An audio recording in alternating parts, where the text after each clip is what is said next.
Hello, and welcome to the Earthly Roots podcast, where we chat all things gardening, homesteading, and connecting to nature. We're your hosts, Diane and Robyn. The Earthly Roots podcast acknowledges the traditional custodians of country throughout Australia and their connections to land, sea, and community. We pay our respects to their elders past and present and extend that respect to all Aboriginal and Torres Strait Islander peoples today.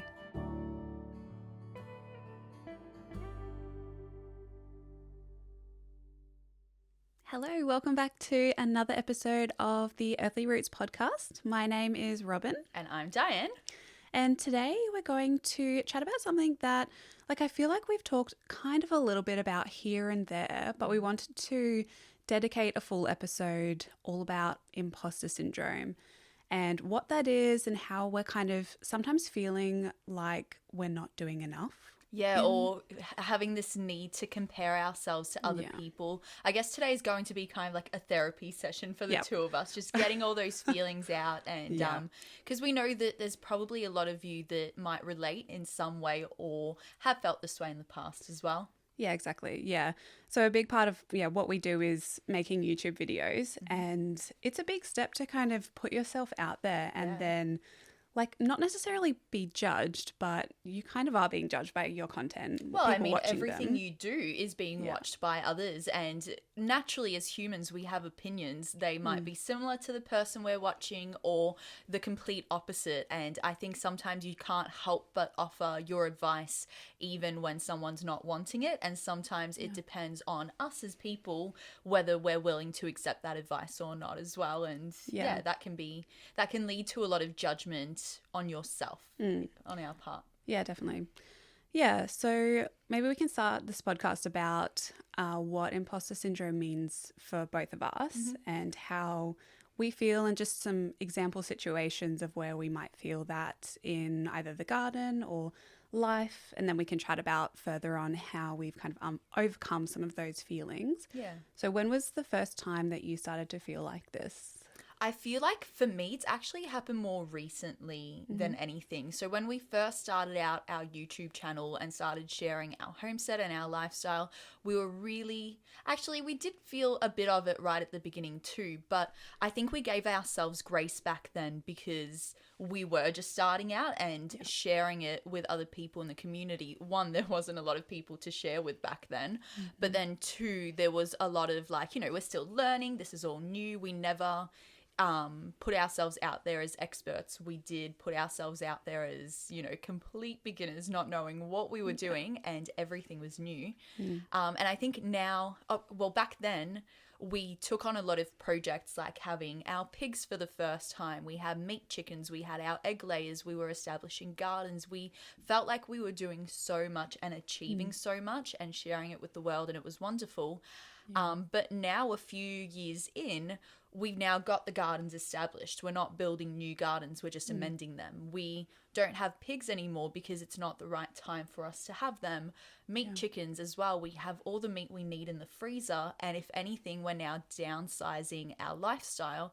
So it doesn't make sense to take more projects on. And I think right now I'm feeling like what we have on our homestead is nothing compared to what other people have. And I'm hearing a lot of people share how many animals they have and what they're growing in their gardens. And I feel like what I'm growing and sharing about just is subpar in comparison to that. And that's been really tough. It's been really tough to be like, I'm not enough.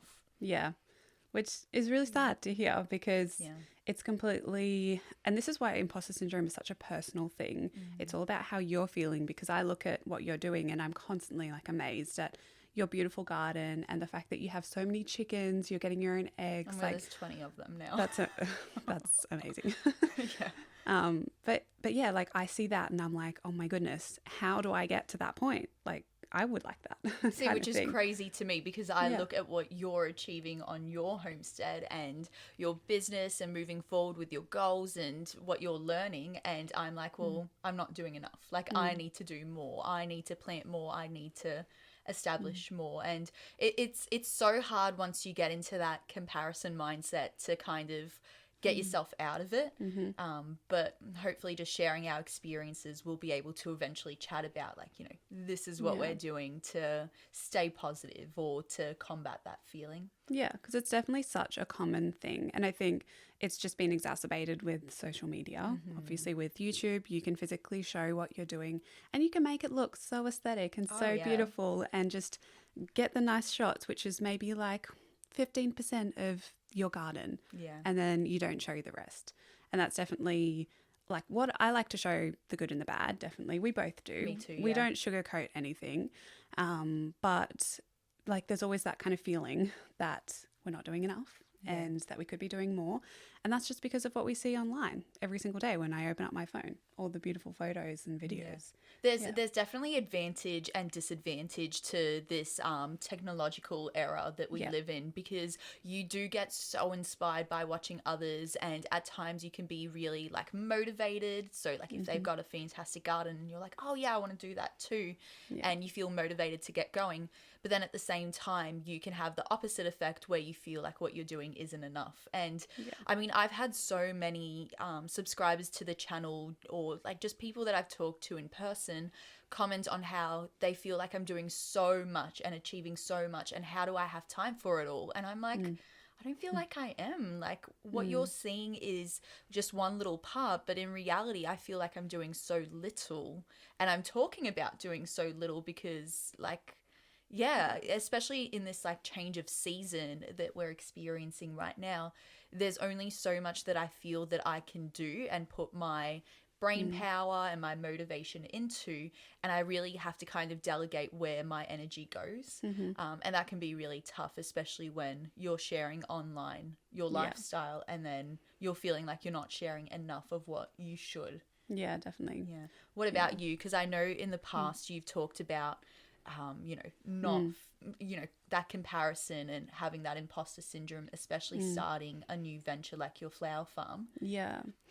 Yeah, well, I think like I'm a person, I've always had imposter syndrome pretty much from like, a little girl basically. Like I can just always remember it, and I don't know where that stems from. But it's something that I've worked a lot through, and I think like it really got bad when I did my PhD. It was just, I was just riddled with imposter syndrome. Like I literally, like I talk about it a little bit, but I wasn't functioning properly. My health was not great. I just wasn't a very happy person. And I think a lot of that was stemming from other problems as well, more so like not feeling like I have a little bit of a failure complex. And people who have that are often going to feel imposter syndrome. Yeah.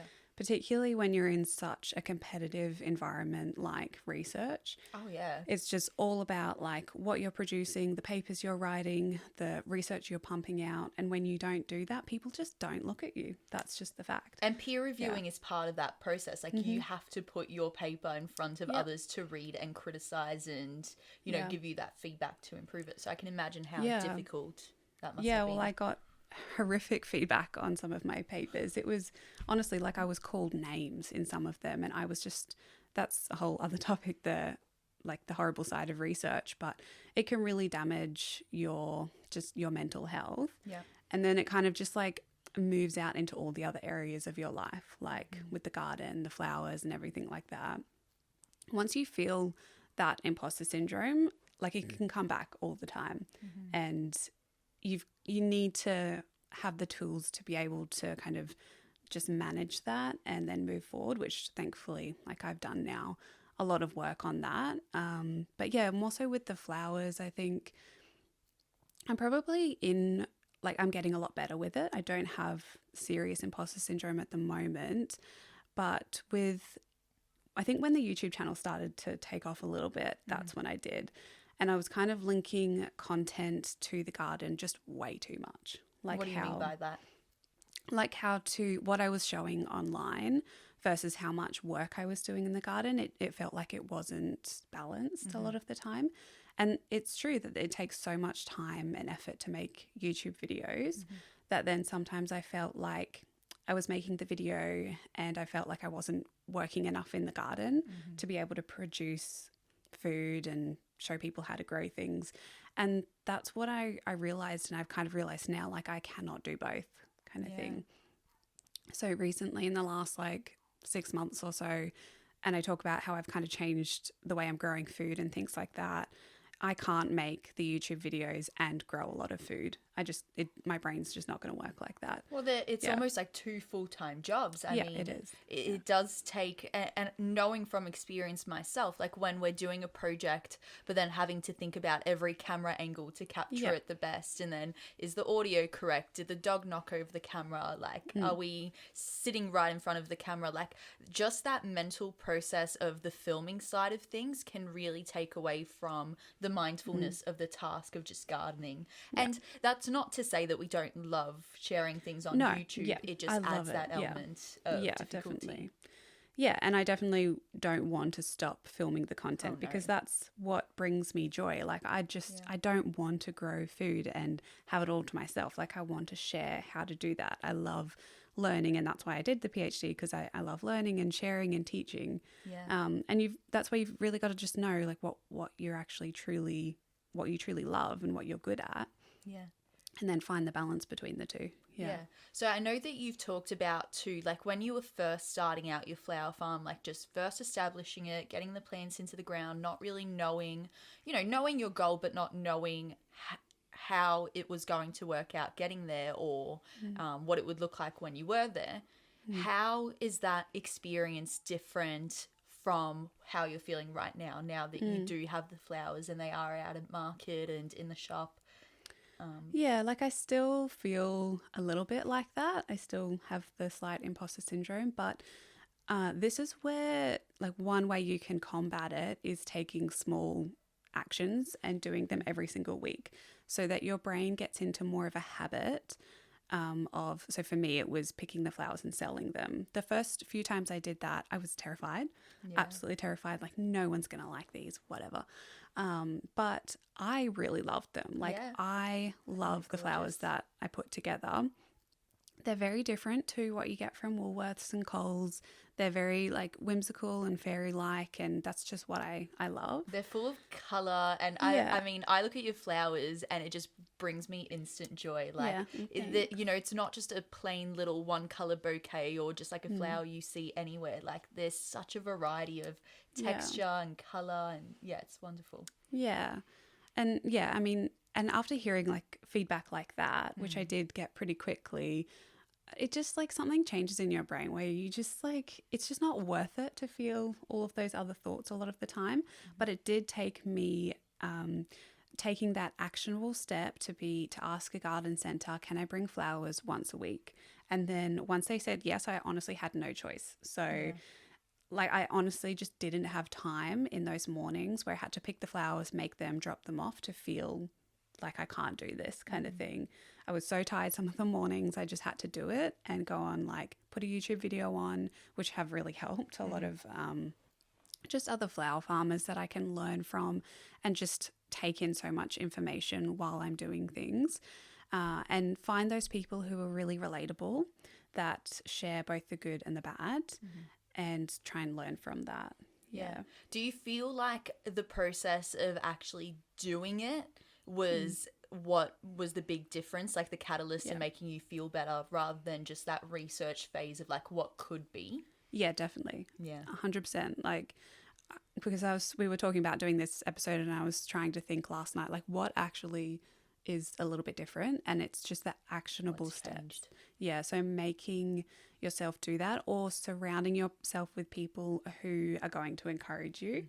Because I know you've talked about having like bringing friends over to help, and I'm assuming like that feels really good after you have them over, and while they're there and while they're around you, you're not thinking those thoughts of imposter syndrome. Yeah, and I think like good and bad, I think we're so influenced by what others think and see, and we forget about that, but in a way it can be really powerful because you can see your garden from their perspective, and it kind of helps you to get out of your own head and like these negative thoughts that you might develop from seeing your garden or your homestead every single day. Seeing it from someone else's perspective just allows you to step back and be like, oh yeah, I am achieving a lot, or like you're right, like a year ago there was nothing here and now there's 10, 12 gardens. Like, that's a lot of work that's going into it. But yeah, something that's definitely helped me during this period of time, because I've never really experienced anything like this where I feel like I'm out there for the scrutiny of others, and I feel like others have gardens and homesteads that seem more established or busy or full than mine is. But in reality, what I am doing is a lot. Like, I'm growing more this year than I ever have before, preserving more. But something that's really helped me in this mindset right now is bringing other people in, is asking for help. Like, having you come into my garden and just doing a job together, or just walking around and appreciating what's there. Having my friend Anne come along and just sitting and chatting and pulling weeds together. We've had another friend come over to help us with our bus as well. So Sam and I are converting a bus together at the moment into our home. And that's been a huge project and a huge learning curve, because we've never built a home before. Yeah. And it's tricky to show, like on your YouTube videos, all of those sides of you learning, because you don't have time to film and do that, but you are honestly like learning how to build a house. Exactly. Which is such a big part and of your time that you can't dedicate to then your homestead. But you've got a different like trajectory than a lot of other people who aren't doing that. They're just focused on the gardens and homestead. And the thing is with converting the bus is, like, I might make a video where I'm like, oh yeah, we're finally putting the water tanks in. But in reality, it's not just putting the water tanks in. You need to prepare the floor. You need to put in the bracing. You need to get the right materials. You need to then test it out and repeat the process for every single water tank. And so one job that seems so simple and quick actually ends up being a lot of little tiny jobs that you just don't have time to capture. And so then it feels like, because I haven't shared about the bus in so long, that nothing's happening. But in reality, it is, and a lot has happened with it. But just bringing in a friend over to kind of help with those little tedious tasks has really made a big impact in being like, oh yeah, there's actually lots going on, and we are moving forward. In our project, it just looks different from what I imagined it to be. Yeah. And we create this reality in our mind of what we think and perceive something to be like and what success looks like. And I think it comes back to us really caring about what we're doing and wanting it to be the best. But that can sometimes in the moment really like hinder how you're feeling towards it. Yeah. Yeah, I know something that doesn't help, which a lot of people might think it does, is other people telling you that you're doing a good job. For me, that doesn't actually help. That affirmation. No, because I just think, oh, you haven't seen the whole deal. You haven't seen what goes on. Like, it's fine to say that. And I appreciate all of the lovely feedback and comments on YouTube. It's beautiful, and I'm really thankful for it. But often it just doesn't help when you have that imposter syndrome, because it's really a personal thing that you need to deal with and work through. And then, coming back to the whole like actionable steps, finding the tiniest things that you can do to make a difference, really that helps my brain, rather than reading my comments of like, oh, you're doing a good job, you've done so much. It honestly just doesn't help. I think what helps me more than anything is hearing that, hey, I can relate to you. I'm also struggling with this. I agree. So like for all the people that chat to us through our comments and reviews, like feel free to also vent and share what is not going well for you. I did notice, because I do a lot of community posts on our YouTube channel, and lately, and it's not because I want to be negative and I'm like sitting in this like pessimistic space. It's that I want to relate to others and to share in the problems that we are having and things that are going wrong and the mistakes and the ugly sides of the garden that often people are really scared to share, because it's a very vulnerable space to open up like that. But realistically, we're all going through it in some way. It's not the same for everyone, but being like, hey, I'm also struggling and this is also hard and I feel that way too, can just make you feel like, things aren't perfect and that's okay. Yeah. I think it's also like your personality type too. There's definitely personalities that are more likely to get imposter syndrome, and I think I'm definitely one of those. But seeing a therapist is great. I love talking to therapists more so from like also a scientific background to understand like my brain and how it works and how it ticks, to then know like what I can do to help it from a science point of view. Yeah. I can see you being really into that because you Yeah, are so scientific yourself. Yeah. It's interesting. Yeah. I mean, I've always considered it. That's like, I've never seen a therapist, but I've always thought about it. But I seem to kind of, I love meditating or just sitting with my thoughts and really unpacking them and relating them to past things that I've experienced and finding those patterns myself. And I think I kind of get like a dopamine hit just from, analyzing myself. And I know that I only have so many tools that I can use. Yeah. But just being able to talk to someone about it out loud can sometimes be enough too. Yeah. So is there like a tangible point that's happened, in the last few weeks of like a specific thing that's made you feel this imposter syndrome at all? Like what's triggered it more than anything? Like in the last few weeks, has there been a certain point that maybe other people can relate to that's been something that's been on your mind? I feel like it must just be that, like, we have this timeline to finish our bus build. And for me, I think it's just the absence of the other animals on our homestead that's really done it. So, for example, like my gardens are thriving, and as I said, I'm growing more than I ever have before. So as far as my gardens grow, I'm not feeling that imposter syndrome. Like, it is what it is. I mean, I have garden spaces that hardly have anything planted in them, and I look at them and go, oh gosh, like, it should have more. But in reality, it's as full as it can be. It's just the seedlings are small. But for me, I think it was when when our sheep ran away down the hill, and then we lost a couple of our sheep. Like, that moment was so devastating.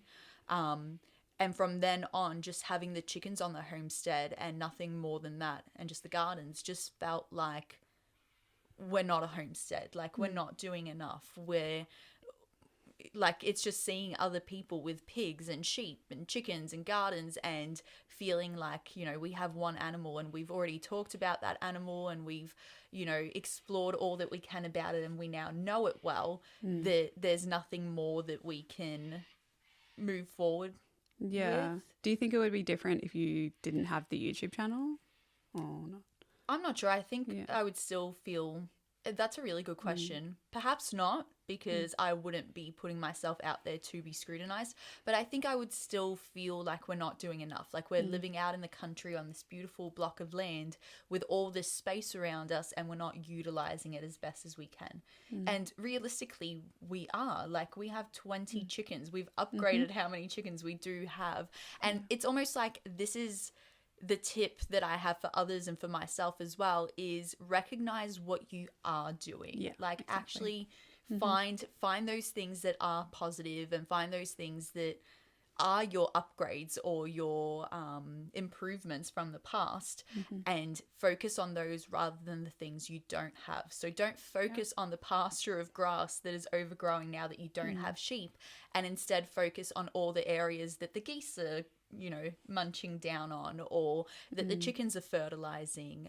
Focus on the areas in your garden that are thriving and are established, and recognize that the little seedlings will be like that soon as well in their own time. And that's probably my best advice going forward with that. There's so many unrealistic expectations of what we see on things like YouTube and books and magazines and everything. And I know particularly in the flower farming world, there's this one channel which a lot of people will know called You Can't Eat the Grass. Oh, yes. And they used to do veggie and flower farming, and now they have just predominantly a flower farm.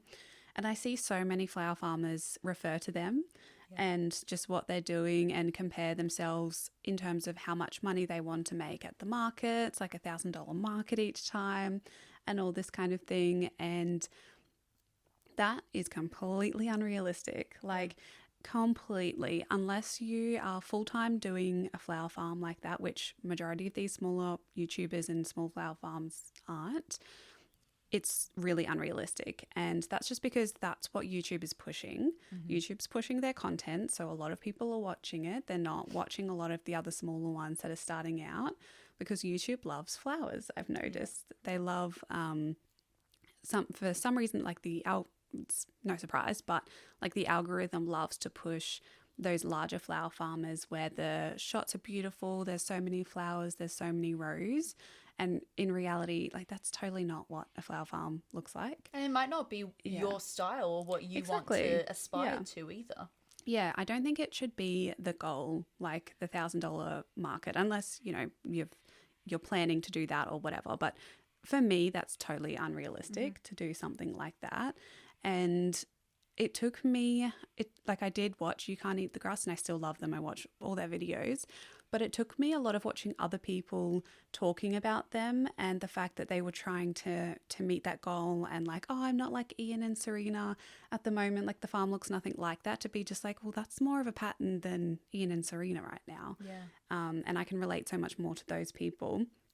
And then I found myself wanting to watch these people way more because I could relate to them a little bit. That's so interesting that you say that, because we've had that same kind of experience with channels like Justin Rhodes. Like I always boast about like how that is the channel that started everything for us. But back then, that was 7 years ago now that we first started to watch that family, and we love the Justin Rhodes family, but the Justin Rhodes family, just the Rhodes family. Rhodes family. Yeah, they're amazing what they do. Of course. But back then when we started watching, they had sold all their things. They were doing the bus tour, and then they were establishing themselves from nothing almost once they got back. And so back then that felt attainable. That felt realistic to us and our goals.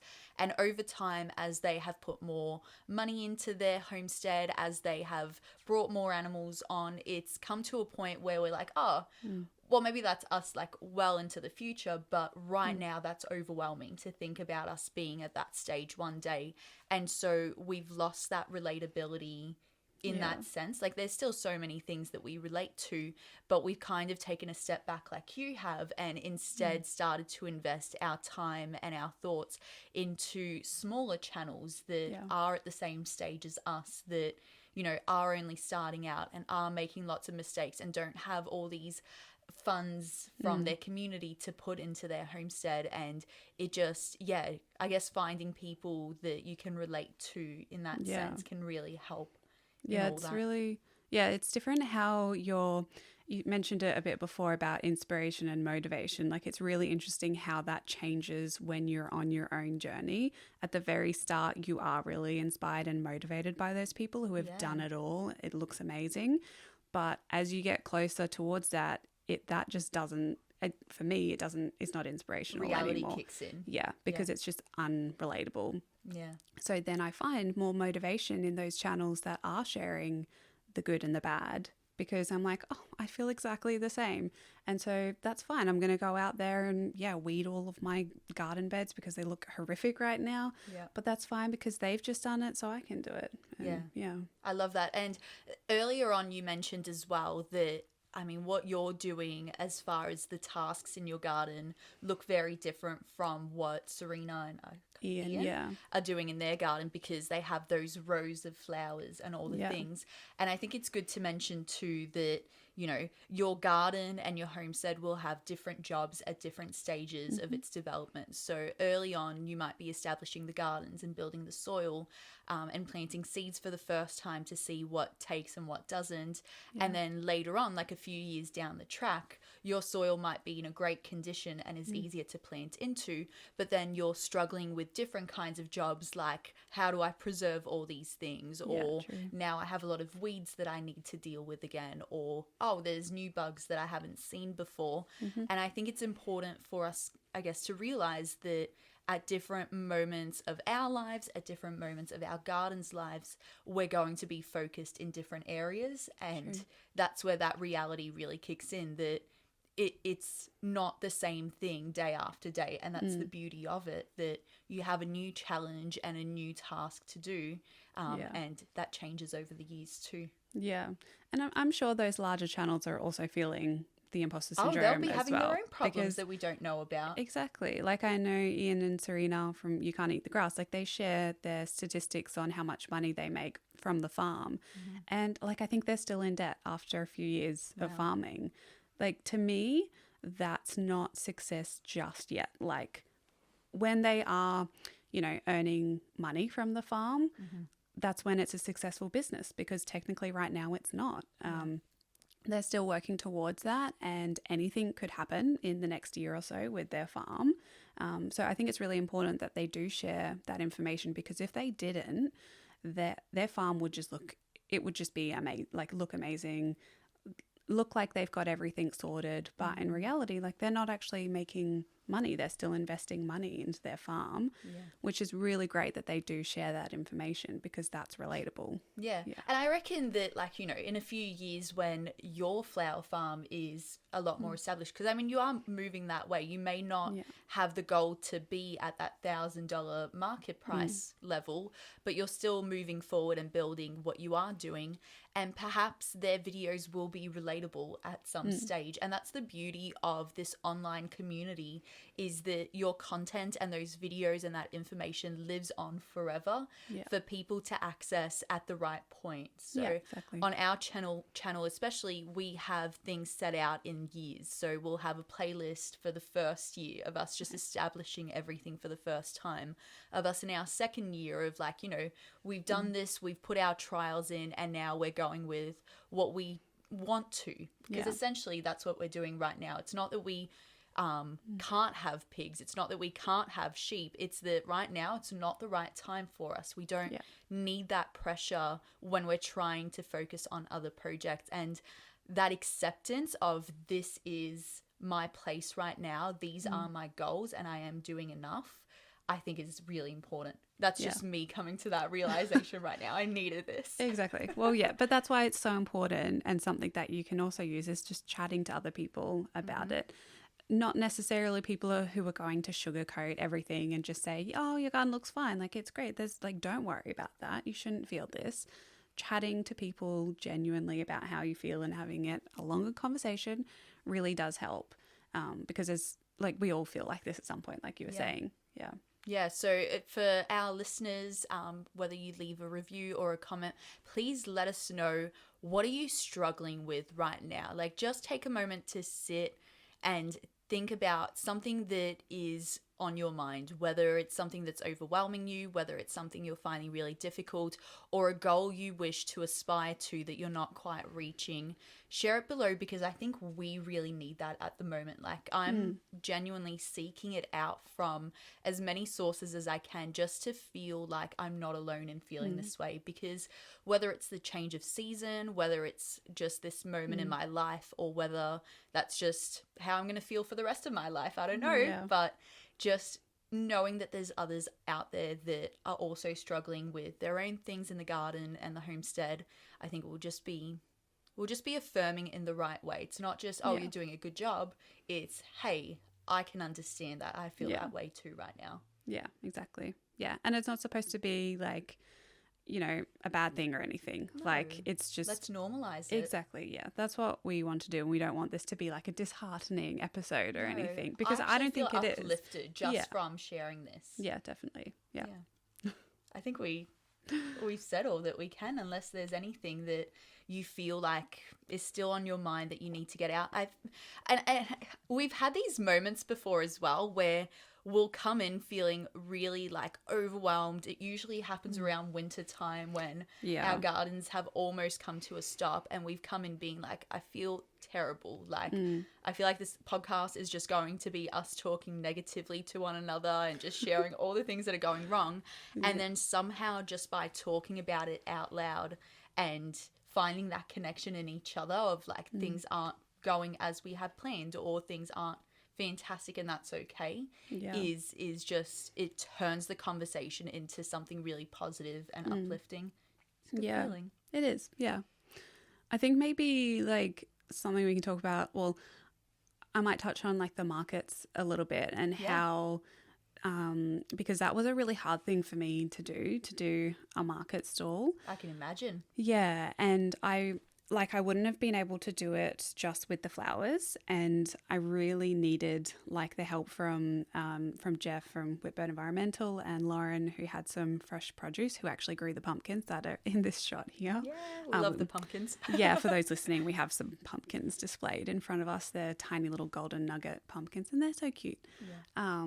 But yeah, I found like having other people around just to help with that market, to have some products there, really did take the pressure off my flowers. I still had like my big sign up and everything, and there were a lot of flowers there. But yeah, I just found like I don't want to be the spotlight in a lot of the markets. Like that wasn't really why I wanted to do it. I wanted also just to meet other people and have other goals associated with it. And I think a lot of imposter syndrome can also come from, well, it's tied to a lot of other things like your needs in life. Like if you need a place to live, or you need money or something like that, that is also going to stress you out. And money's a big thing with imposter syndrome. It's security. Exactly. Maslow's hierarchy of needs. It's at the very basic of what you need. Exactly. Yeah. And I think I was scared that I wasn't going to like be financially okay with the markets as well. Like I wasn't going to sell a lot, and it wouldn't have been worth it. But and it sounds kind of superficial, but not really. But honestly, having the monetary side of it, that really did help, just to feel like I'd made a little bit of money from it. It really took that imposter syndrome away. And this is more coming from like a business imposter syndrome area rather than like just the garden and YouTube, because a business is completely different. It's not just you, like it's a separate kind of like entity that you're trying to run. And often, you know, you produce it, but I'm also relying on things like the flowers to, you know, grow well and things like that. So having the financial security, or like, I don't know how to describe it, just like the reward that you get from it really did help. And I don't know if that sounds superficial or not. Not at all, because at the end of the day, you're investing a lot of money into it. And if you're not getting anything back, when you're trying to turn it into a business, and the goal of a business is to be profitable, I mean, what are you really truly getting back other than just sharing a hobby with someone? And that's not what you're working towards. Yeah, but that definitely was a big turning point for me to actually feel like, okay, well, maybe I can do this. And I don't know, it sounds weird talking about that, because I don't know, money's such a taboo like subject as well, but it's the truth. Like with the business side, as soon as I started to make the money from the flowers, I did feel completely different. But beforehand, like I was riddled with that imposter syndrome. Like I didn't know what I was doing. I'm not supposed to be here kind of thing. There's a flower farmer down the road, like they should be here instead. That's how I was feeling. Did you, because you mentioned earlier on that Jeff and Lauren like really helped you to feel calm at the market because their produce was there as well. Did you talk to them at all about their own experience when they first started out in the farms? In the market, not too much. And yeah, I can't speak for them and how they feel as well, but I think it's probably safe to say like a lot of people starting out are going to feel like that. Having also just people come up and talk to me was really great, because that also met that need of wanting to be in the community and a part of that, because running a business and YouTube channels and all that, it's such like a solo thing. Yeah. And I think that's why a lot of people feel that imposter syndrome, because it's just you filming and editing and criticizing your own work until you put it out there and make it as perfect as you want it to. And by then you can't take it back. It's already out there. The product is there, and then you're just up for whatever comments come at you. Yeah, because it's not a conversation that you're getting back from that, from putting a YouTube video out. You're just getting a comment or two.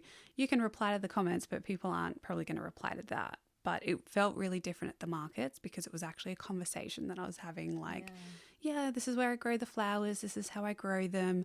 Oh, you don't like that part of this? Well, what about, like, why don't you like that? And just talking to people a little bit more. I found, I really didn't have that imposter syndrome then. Wow, that's really interesting. Wonderful. Yeah, but beforehand I did, so. It's just those thoughts that you create in your mind of how something's going to go and how other people are going to take it or react to it.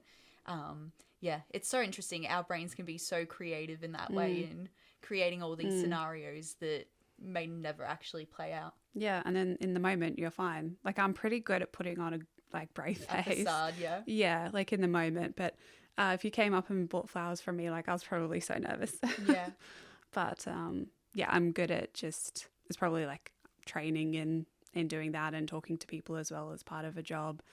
It does help. Yeah. I love vocalizing those feelings though, like vocalizing like I'm feeling nervous or I'm feeling overwhelmed, or because it's relatable. Yeah. Like at the end of the day, we all feel those feelings, and we might try to cover them up in whatever fake confidence that we put on ourselves.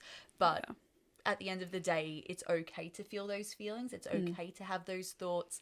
And sometimes communicating them out loud, you can be like, oh, I'm feeling like really nervous. And someone goes, oh, you don't need to, like, you know, but I understand at the same time. Yeah.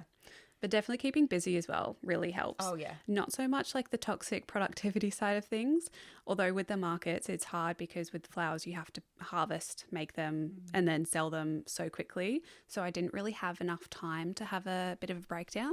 Have a breakdown, like, it's too much. I mean, there was times where I was just sitting in front of the camera and I was just like, it took like 5 minutes to say something. I was just like, I'm so tired. So in my head. And yeah, just like, what am I doing? I'm trying to make a vlog here and then film the market stuff, but definitely keeping busy really does help. Yeah. If you just busy your mind, step away from YouTube, go out and just do stuff in the garden, put something completely different on, like some music. Music is great to have a little bit of music therapy, even if it's just like classical music or 432 hertz, which is a favorite of mine, frequency music, just to like give your brain a break, because it's constantly working. If you're working a job and then working in the garden and then doing a side hustle or a hobby, just give your brain a break. Yeah. And it's all balance, isn't it? Wonderful. Yep. I think this was a really great conversation and a great therapy session. Yeah, definitely. It was good to get all that off our chests. And I know a lot of other people, like they may not be able to relate to the YouTube side of things because that's really niche. And but there's so many other ways that I think people can relate. Yeah, in terms of work and whatever in your life. Kids, I know that's a big thing. Yeah. Or even having conversations with family members that don't quite understand what you're doing and what purpose it is. Like, it's so much easier to go buy your groceries at the shops. Why would you grow your own vegetables and then feel overwhelmed by it? But, like, there's so much more that you gain from your garden, whether it's mentally or emotionally or physically, that I think is really hard to put into words to explain to someone. And sometimes when you're sharing your overwhelm and like just how hard something is or things aren't working out, doesn't mean you're ready to give up on those things. Doesn't mean that you're not enjoying it or you want to stop. It's just that these are normal feelings to have at different moments of your life. And you're just trying to find the, hey, like this is okay. Like for someone else to say, hey, that's okay for you to feel that way, you will get past it and you will find joy. You just have to look around because what is there is incredible. Yeah. And maybe just shift the content that you're taking in. Maybe it might be a time to stop watching a certain someone, or just switch up your subscriptions on YouTube or the books that you're reading, and just find inspiration and motivation from somewhere else. Because it might just be getting like a little bit, toxic, the people you're watching. Not that they're toxic content, but it's just not how the your right brain thing works. for that moment. Exactly. Yeah. I love that. Yeah, so hopefully you guys enjoyed today's conversation. As always, we have an Instagram page, which you can go check out. We post videos and photos on there so that you can get to know us a little bit better. You can always post a question or give us some topic ideas that you'd like us to explore, because at the end of the day, you guys are the ones listening. So we want to make sure that what we're talking about really does matter to you. Yep. Yeah, and we also have a Buy Me a Coffee page if you want to support us financially, just with a few dollar donation, supports to help pay for all the coffee and tea that we go through to mentally make these episodes. Yes. And it's also, we post extra content over there if you'd like to see the times where we sit here and not speak for 5 minutes because we're laughing or something like that. Yeah, so those are some of the ways that you can help us out. And as always, please leave a review if you can. We have loved hearing from those that have left reviews, and we've read them out on our channel before. So lovely. Hopefully we can read out a few more. Awesome. Thank you so much for listening and watching this episode, and we'll be back for another one very soon. Okay. See you guys. Bye.